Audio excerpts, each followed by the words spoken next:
wrestlers might be on a career-defining run, and then they bump into that one booking decision that puts them in a rut forever. That being said, it might just be a random match that they lose at a random pay-per-view and they get cooked. Either way, today we're reacting to 10 of the most damaging single losses in WWE history. If you guys like to support the original creator of the content, please leave the top link in the description to show them some love and some support. You gotta do that. If you like to react to content with us live on Twitch, click the bottom of the description. I shouldn't have to tell you where to go to find that. You know where to go. The algorithm brought you to me, or I popped up in your sub box. So you know what? We're hanging out for at least 15 minutes. Are you cool with that? Can I chill with you on your lunch break? You taking a dump right now? Don't make it weird. Nobody has to know what we do in the bathroom. We're reacting to a video together. I got you. I got you. If you would like to subscribe to the channel and support me that way, well, that'd be really nice. I'm trying to hit 20,000 subscribers just because, you know, that's a cool number. That's a cool number. I might be able to show it to Rhea Ripley and get an interview or something. Maybe a hug. Oh, no. I want a hug. We got playlists all over the channel, so if you want to watch more reactions, you could do that as well. Young ones, get the hell out of here. We don't react with young ones. Want to know why? I use colorful language. I don't want you to get in trouble. You know my responsibility. I don't want no little brothers. Get out of here. With that being said, let's get right into the video. Let's do it.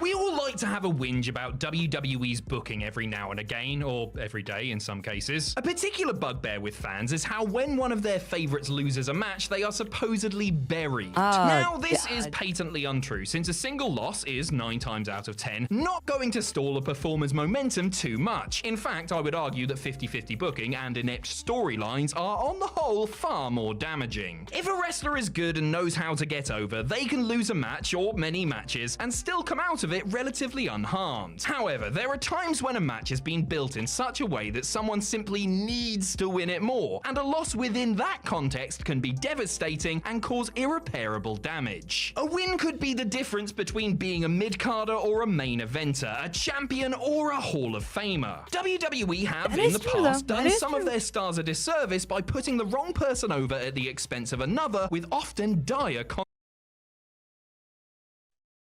Oh, man.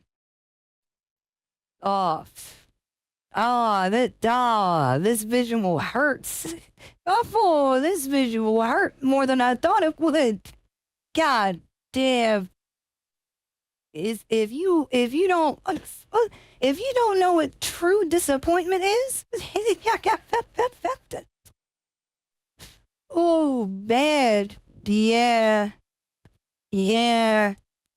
You know what? We're gonna go back in time. We're gonna rectify this. I need enough Yiddy energy. If you guys have sub badges next to your name, let's bounce some Yiddies for Kofi. Gonna get some Yiddy energy his way.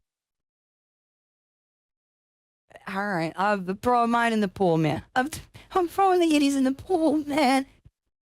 Consequences. Let's relive the pain all over again, shall we? I'm Adam Pacitti from Cultaholic Wrestling, and these are the 10 most damaging single losses in WWE history. Join us. Number 10, Goldberg Elimination Chamber SummerSlam 2003. WWE stuttered with Goldberg from the off, having signed him 2 years after WCW went out with a whimper. The former WCW World Heavyweight Champion was still a big star and had an aura. Not gonna lie, as a kid, that Goldberg entrance though, that shit felt like a dragon was definitely coming down to the ring. Not gonna fucking lie. That man felt like a dragon was about to pop out and fuck some shit up. That beam? Him just sitting there eating the fucking pyro? Yeah. Yeah. That entrance was fire though. I'll give him that.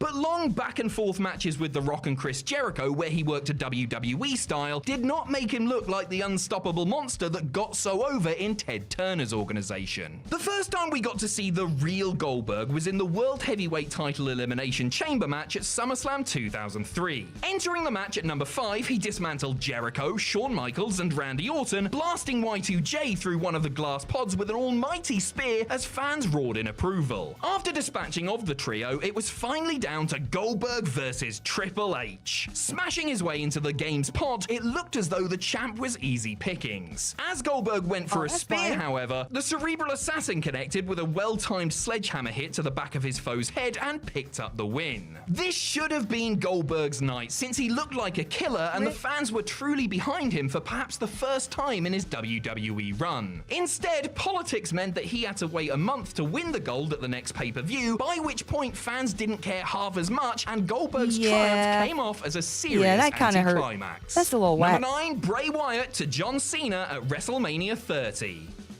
The Husky Harris was able to go away to developmental for a couple of years and completely reinvent himself as an intriguing character unlike anything seen in W's for my mans, please. W for my mans. Please and thank you. Might have to bounce some Yetis for Bray. Might have to do it. I say might, but I'm definitely loading up the Yetis. Definitely loading up the Yetis. Yeah, I say might, but the Yetis are coming. Yeah. WWE for decades is a testament to the mind and creativity of Wyndham Rotunda. Bray Wyatt and his spooky family ran roughshod over WWE when they arrived in the summer of 2013, laying waste to Kane, Daniel Bryan, CM Punk, and The Shield within their first few months on the roster. Fans were genuinely enthralled by the mystical Eater of Worlds, and it seemed as though he was on a path to the top. Then he ran into John Cena. Okay, so a featured match at WrestleMania against Big Match John is a clear indication that a company has faith in you, but as we've seen with others in the past, the inevitable Cena wins lol can have a seriously adverse effect on an up-and-comer's career. After months of build and callous Bray trying to get the face of the company to embrace the hate, Cena simply beat him with an AA after a so-so match that Wyatt really needed to win. The loss here on such a big stage and in such a weak manner, coupled with his defeat in a last man standing match at the following month's Payback, set Bray's main event aspirations back a long way. It's only in the last year or two that he's really managed to regain that momentum, and he needed a serious gimmick change to do it. Number 8, the Honky Tonk Man to the Ultimate Warrior at SummerSlam 1988. The Honky Tonk Man is the longest reigning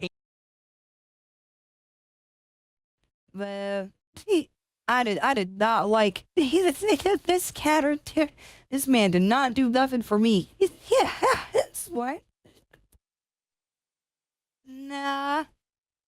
Not the Elvis version there. What's that? Intercontinental Champion of all time, holding the title for 454 days after beating Ricky Steamboat for the gold on the June 13th, 1987 episode of Superstars. The dime store Elvis is probably still getting booked today based on that fact, and to be honest, it's a hell of a claim to fame. Throughout his lengthy reign, he would typically escape from matches with the belt around his waist by the skin of his teeth. A count-out, a disqualification, cheating to win, all classics of the Honky Tonk Man playbook. His underhanded ways incensed fans who simply couldn't wait for him to finally lose the title. Honky was originally going to defend against Brutus Beefcake at the 1988 SummerSlam, but the barber couldn't make it after having his forehead ripped apart by Outlaw Ron Bass, so he was put in there with a surprise challenger instead. The ultimate surprise, as it turns out, because everyone's favorite neon-soaked, tassel-wearing meathead sprinted out, and 30 seconds later was the new champ.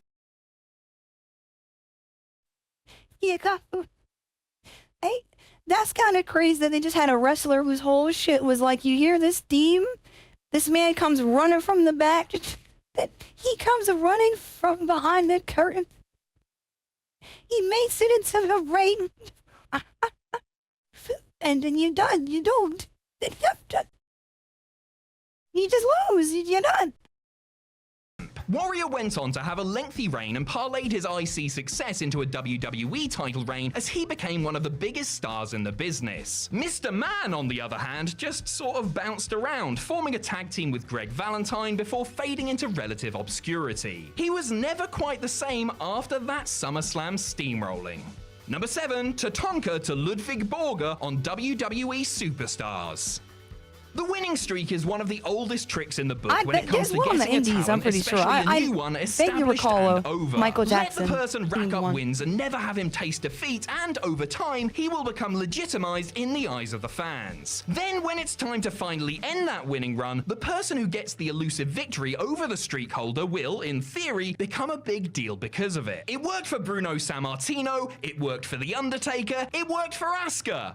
Ugh, she really needed it, didn't she? It would have probably worked for Tatanka too, had the streak been ended by someone different and under different circumstances. The War Eagle had gone almost 2 years without suffering a loss on television when he was beaten by Ludwig Borger on the October 30th, 1993 edition of Superstars. The Hellraiser from Helsinki was due for a massive push, and so Vince McMahon sacrificed Tatanka in a bid to get him ready for the big Moonwalker time. DDT. Unfortunately, Borger injured his ankle soon after and wound up leaving the company. A scheduled rematch with Tatanka thus never happened, and the Native American floundered, eventually exiting the company having not won a single title.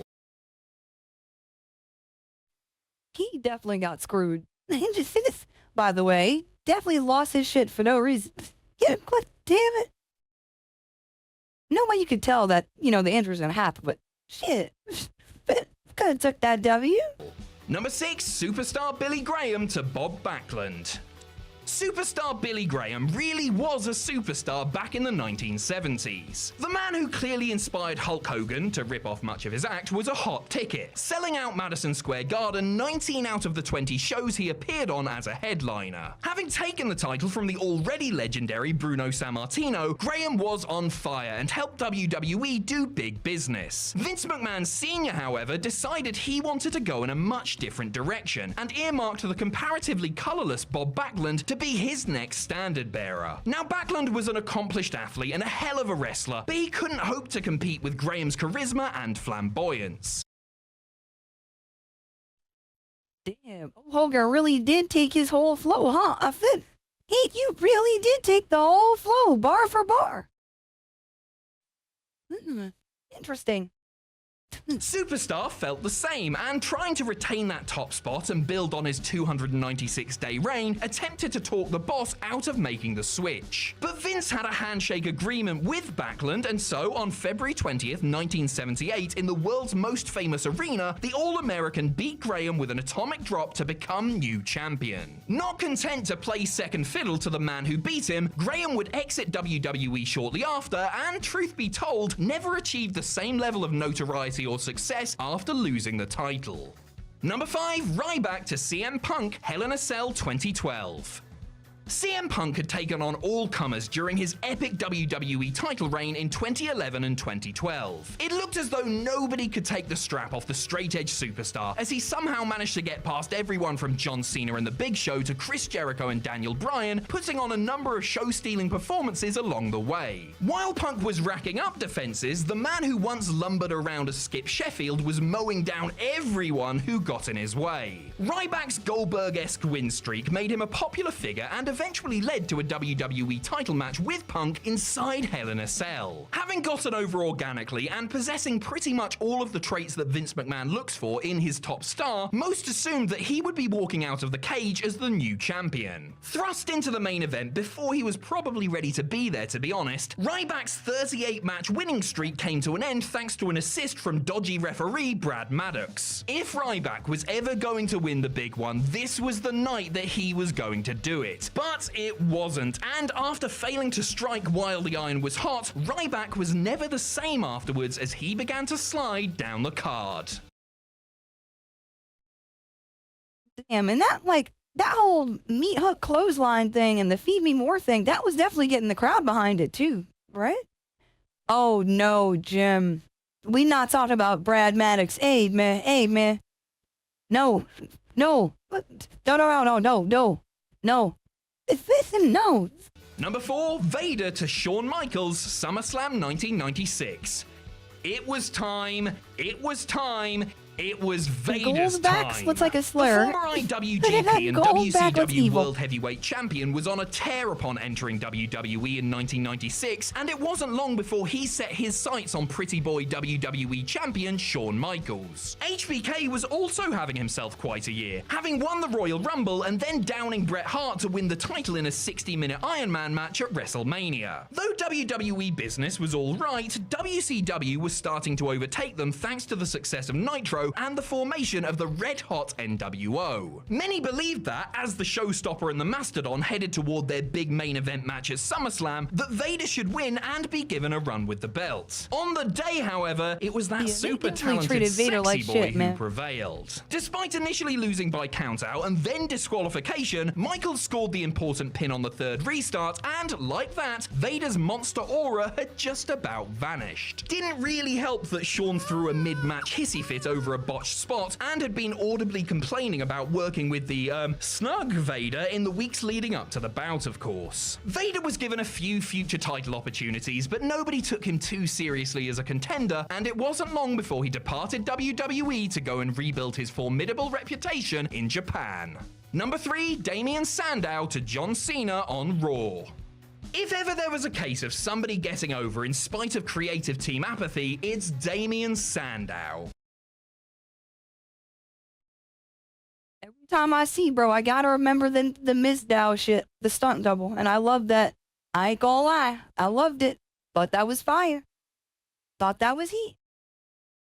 A man known for taking anything, no matter how small, and making the absolute most of it, Sandow looked like a star, whether he was booked to do a 30-second promo or wrestle a 30-minute match. His natural rise to popularity led to him winning the Money in the Bank briefcase in 2013, and with a potential year to build him up into somebody who was championship material, there was every hope that the intellectual savior of the masses could successfully smash through that darned glass ceiling. Sandow didn't wait a year, however, instead challenging WWE Champion John Cena, who had only won the belt at the previous night's pay-per-view, to a match on the October 28, 2013 episode of Raw. Big Match John was going into the contest with a broken wing, having sustained an injured arm while overcoming Alberto Del Rio. Seeking to take advantage, Sandow smashed the limb with the ring steps, ring post, and a steel chair before latching on a crossface. When that didn't do the trick, he reverted to every move in his arsenal, including some he'd never done before. Bro, they made him lose after all that? Joe, no, fucking, what? Joe, 2013 Cena definitely had the hacks on, bro. So bro really tried to cash in and lost. The disrespect. Oh my god, what? This motherfucker was modded? His motherfucker had the injured arm with the mods on. God mode, by the way. Come on, man. That's ugly. Before, but it simply wasn't enough. Cena rose above it all and nailed a solitary AA for the 1-2-3.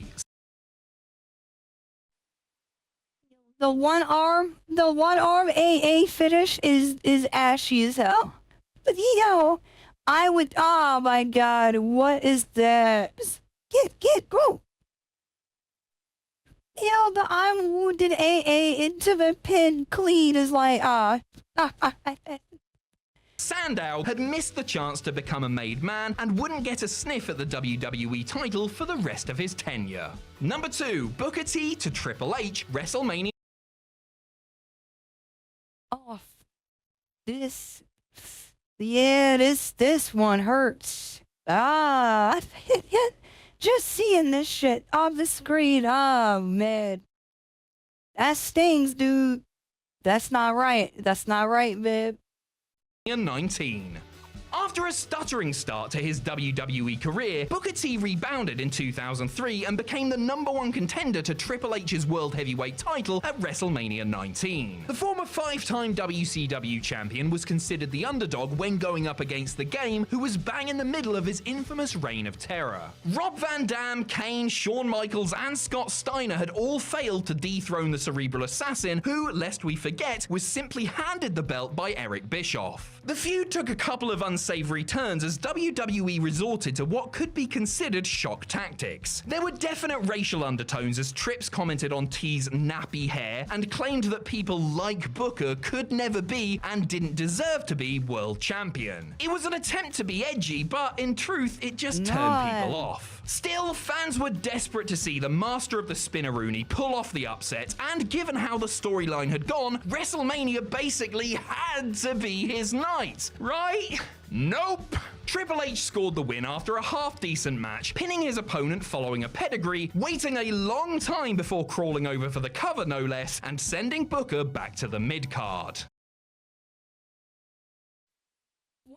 Why, though? What? Why the delayed pin on top of it, though?